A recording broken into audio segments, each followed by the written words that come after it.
संत सद्गुरु महर्षि में परमहंस जी महाराज का प्रवचन। शीर्षक जाको कछु न चाहिए सोई सहंसा। बंदो गुरुपद कंजे कृपा सिंधु नर रूप हरे। महामोतम पुंज जासु वचन रवि कर निकर। प्यारे लोगों, संत कबीर साहब ने कहा है, चाह गई चिंता मिटे मनवा बेपरवाह। जाको कछु न चाहिए सोई सहंसा।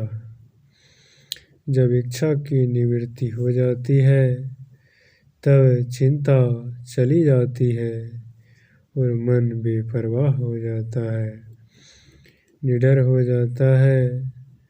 उस निडर मन को भी जो काबू कर लेता है वही हो जाता है राजाओं का राजा। जो इच्छा वाला होता है, यह चाहिए वह चाहिए, वह आराम से नहीं रहता है। जो इच्छाओं को त्याग देता है उसको कोई डर नहीं रहता। परंतु यह होगा कैसे? यह होगा बाहर के ओर अंदर के सत्संग द्वारा। ईश्वर संबंधी कथा बाहर का सत्संग है। ईश्वर से मिलने का जो यत्न है, उस यत्न को पाकर जो कोशिश करता है वह मन को भी जीत लेता है, मन मंडल को पार कर लेता है। अंदर का सत्संग है। इन दोनों तरह के सत्संगों से कभी न कभी उस गति को पाता है जिसके बाद कोई गति नहीं है। वही है परम मोक्ष या निर्वाण। अध्यात्महीन राजनीति पवित्र दशा में नहीं रहेगी, और जिस राजनीति में कुछ भक्ति और आध्यात्मिकता की नीति होगी वह राजनीति पवित्र रहेगी और बहुत दिनों तक रहेगी। हमारे देश के अध्यात्म ज्ञान को विदेश में प्रचार करने के लिए दो प्रसिद्ध महात्मा हुए हैं, एक स्वामी विवेकानंद, दूसरे स्वामी रामतीर्थ। स्वामी रामतीर्थ कुछ दिन गृहस्थाश्रम में भी रहे, फिर उनको ऐसे गुरु मिल गए जिन्होंने उनसे कहा कि विद्या तो आपकी बड़ी है, इसमें आध्यात्मिकता मिला दीजिए तो सब कुछ मिल जाएगा। तदुपरांत स्वामी रामतीर्थ पहले गए जापान, फिर गए अमेरिका, यूनाइटेड स्टेट्स में, जहाँ विद्या भी बहुत है और धन भी बहुत है। उत्तरी अमेरिका, सबसे उत्तरी भाग को कनाडा कहते हैं, वहाँ मित्र राज होगा, इसलिए उसको यूनाइटेड स्टेट्स कहते हैं। वहाँ धन तो बहुत है लेकिन शांति नहीं है। भारत कहता है मन को काबू करो तब शांति आएगी।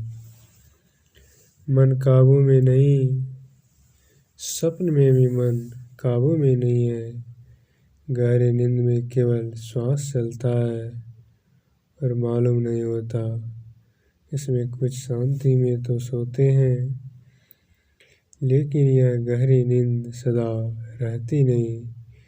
फिर सुषुप्ति से जागृत अवस्था में आते हैं और शांति नहीं पाते हैं। जिन लोगों ने साधन किया वे लोग कहते हैं कि तुरीय अवस्था में चलो, फिर तुरीय अवस्था में चलो। यह काम रेलगाड़ी और हवाई जहाज पर चलने से नहीं होगा, अंदर अंदर चलने से होगा। इसका यत्न गुरु बताएंगे। गुरुओं के प्रति श्रद्धा हमारे देश में बहुत है। गुरु में, सत्शास्त्र में श्रद्धा विश्वास है। गुरु के वचन में, माता पिता के वचन में श्रद्धा होनी चाहिए। इसलिए कहा गया है, प्रथम गुरु है माता पिता। जो दोनों तरह से सत्संग करते हैं, उनकी मन पर कभी न कभी विजय अवश्य होती है। इस दुनिया से निकल जाने के वास्ते, परलोक से भी निकल जाने के वास्ते तुरीयावस्था में चलना होगा। इसके भी परे तुरीयावस्था में चलना होता है, तभी जीवन मुक्ति की दशा होती है। जिनको जीवन मुक्ति की दशा होती है, वे अपने से अपने को जानते हैं, ईश्वर को भी जान लेते हैं। उनको जानने के लिए कुछ बाकी नहीं रह जाता है। इसीलिए साधन करना चाहिए, भक्ति करनी चाहिए। भक्ति के बीज का नाश नहीं होता है। संत कबीर साहब ने कहा है, भक्ति बीज बिनसे नहीं, जो जुग जाए अनंत, ऊंच नीच घर जन्म ले, तो संत को संत। भक्ति बीज पलटे नहीं, आय परे जो चोल, कंचन जो विष्ठा परे, घटे न ताको मोल। यही जानकर साधन भजन सीखना चाहिए। माता पिता का आदर करना चाहिए। सिखलाने वाले गुरुओं का भी आदर करना चाहिए। इनके संग में क्या मिलता है? मति की रति गति भूति भलाई, जब जेहि जतन जहाँ जेहि पाई, सो जानब सत्संग प्रभाव, लोकहु वेद न आनु पाओ। इस तरह से वे जीवन मुक्त हो जाते हैं। जीवन मुक्त सोई मुक्ता हो, जब लगे जीवन मुक्ता नहीं, तब लगे दुख सुख भुगता हो।